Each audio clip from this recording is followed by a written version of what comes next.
سورہ بقرہ کی اس آیت کریمہ کا خلاصہ بیان کیا جا رہا ہے جس میں اللہ تبارک و تعالیٰ نے طلاق کا تذکرہ فرمایا۔ چنانچہ اللہ تبارک و تعالیٰ نے پہلے طلاق رجعی کا ذکر کیا اور اس کے بعد خلا کا ذکر فرمایا ہے۔ طلاق خلا کے ذریعے سے آیا طلاق واقع ہوتی ہے یا نکاح کو ختم کرنا ہوتا ہے جس کو فسخ نکاح بھی کہا جاتا ہے۔ تو امام شافعی رحمۃ اللہ علیہ ارشاد فرماتے ہیں خلا جس میں عورت کچھ مال دے کر آدمی سے چھٹکارا حاصل کر لیتی ہے، یہ کیا ہے؟ تو امام شافعی فرماتے ہیں یہ فسخ نکاح ہے، نکاح کا توڑنا ہے۔ اور امام اعظم حنیفہ رحمۃ اللہ علیہ کے یہاں آپ ارشاد فرماتے ہیں کہ یہ فسخ نکاح نہیں ہے بلکہ یہ طلاق بائن ہوتی ہے اس میں، اس لیے کہ شوہر کا کام یہاں پر طلاق دینا ہوتا ہے اور عورت کا کام یہاں پر مال کا دینا ہوتا ہے۔ شوہر ڈیمانڈ رکھتا ہے کہ ہم کو یہ دے دو اور چھٹکارا حاصل کر دو، حاصل کر لو، چاہے مہر کی شکل میں مہر کی رقم دے تو مہر کی رقم واپس کر دو، اور یا تو عدت کا نان و نفقہ اور خرچہ جو ہے وہ معاف کر دو، اور یا اس کے علاوہ کوئی اور ڈیمانڈ بھی رکھ سکتا ہے شوہر۔ اسی کو اللہ تبارک و تعالی یہاں پہ یوں ارشاد فرماتا ہے فَإِنْ خِفْتُمْ أَلَّا يُقِيمَا حُدُودَ اللَّهِ، اور اگر تم اے سرپرستوں یعنی لڑکی اور لڑکے کے سرپرستوں اگر تمہیں اندیشہ ہے کہ یہ دونوں اللہ کی حدیں قائم نہ رکھ سکیں گے۔ اللہ کی حد یہ ہے کہ شوہر عورت کے اوپر ظلم نہ کرے۔ اللہ تعالیٰ کی حد شادی شدہ زندگی میں یہ ہے کہ عورت بھی شوہر کے اوپر ظلم نہ کرے، لیکن اگر لگتا ہے کہ ظلم کر رہے ہیں، ایک دوسرے کے حق کو ماریں گے اور ایک دوسرے کے لیے پریشانی کا باعث بنیں گے، تم کو خوف ہے اس بات کا کہ یہ دونوں اللہ کی حدوں کو قائم نہ رکھ سکیں گے، فَلَا جُنَاحَ عَلَيْهِمَا فِي مَا افْتَدَتْ بِهِ، تو کوئی گناہ نہیں ہے ان دونوں پر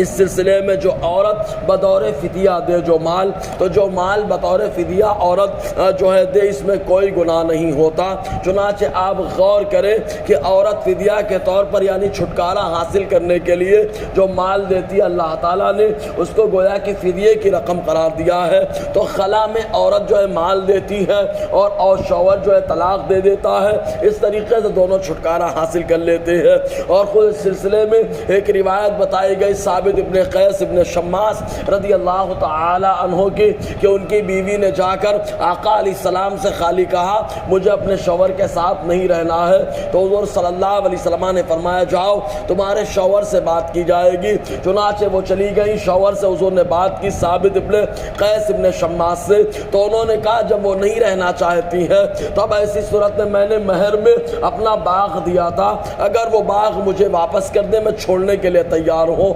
چنانچہ حضور نے ان کو روانہ کیا، ان کی اہلیہ کو بلا کر ارشاد فرمایا تمہارے شوہر تمہیں چھوڑنے کے لیے تو تیار ہے، لیکن مہر میں جو مال انہوں نے دیا تھا، جو باغ دیا تھا، وہ باغ وہ واپس چاہتے ہیں، کیا تم دینا گوارا کرتی ہو؟ تو انہوں نے کہا جب ان کے ساتھ رہنا نہیں ہے تو ان کا باغ لے کر کے ہم کیا کریں گے؟ اس طریقے سے انہوں نے باغ کو واپس کرنے کے لیے رضامندی کا اظہار کر دیا۔ اس کے بعد حضور صلی اللہ علیہ وسلم نے دونوں کے مابین جدائیگی کرا دی، اسی کو خلا کہا جاتا ہے۔ تو اللہ تبارک و تعالی ارشاد فرماتا ہے تو خلا میں جو عورت بطور فدیہ مال دے تو شوہر کو لینے میں کوئی قباحت نہیں ہے، کوئی گناہ نہیں ہے، شوہر لے سکتا ہے۔ تلک حدود اللہ فلا تعتدوها، یہ اللہ کی حدیں ہیں لہٰذا ان سے جو آگے مت بڑھو۔ اللہ تعالیٰ نے حد بتا دی ہے کہ یہ شرعی قانون ہے خلا حاصل کرنے کا۔ اب اگر شوہر ڈیمانڈ کرتا ہے، مال مانگتا ہے، پھر کوئی کہے کہ غلط کر رہا ہے تو یہ وہ غلط کہنے والا غلط ہوگا،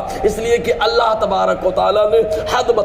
بتا دی ہے کہ شوہر یہاں پر مال لے سکتا ہے یا مہر کی رقم جو ہے واپس لے سکتا ہے یا نان و نفقہ معاف کرا سکتا ہے عدت کا۔ تو اللہ تعالیٰ فرماتا ہے یہ اللہ کی حد ہے، ان سے آگے مت بڑھو۔ وَمَن يَتَعَدَّ حُدُودَ اللَّهِ فَأُولَٰئِكَ هُمُ الظَّالِمُونَ، اور جو اللہ کی حدوں سے آگے بڑھتا ہے وہی ظالموں میں سے ہوتا ہے۔ الظالم اسے کہتے ہیں جو بے محل کوئی کام کر لیتا ہے، جیسے ٹوپی کے ساتھ ظلم یہ ہے کہ آدمی آدمی سر پہ نہ رکھے پاؤں پہ رکھ لے تو یہ ٹوپی کے ساتھ ظلم ہوتا ہے۔ اللہ کے قانون کا مطلب یہ ہے کہ بندہ اسے ایمان لایا تو ایکسپٹ کر لے، اور اللہ کے قانون کا مذاق اڑانا یہ اس کے ساتھ ظلم کرنا ہے، اس قانون کو چھوڑ دینا یہ اس کے ساتھ ظلم کرنا ہے، کیونکہ جب ایمان لائے تو اللہ تبارک و تعالیٰ کے قانون کو ماننا ہے۔ بہرکیف یہاں تک اللہ تعالیٰ نے طلاق رجعی اور خلا کا ذکر فرمایا۔ اب اس کے بعد تیسری طلاق جو آدمی بندہ دے دے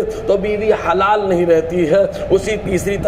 طلاق کا تذکرہ ہے، انشاءاللہ روشن رہے گی۔ اللہ تعالیٰ ہم سب کو فیضان قرآن برکات قرآن سے مالا مال فرمائے۔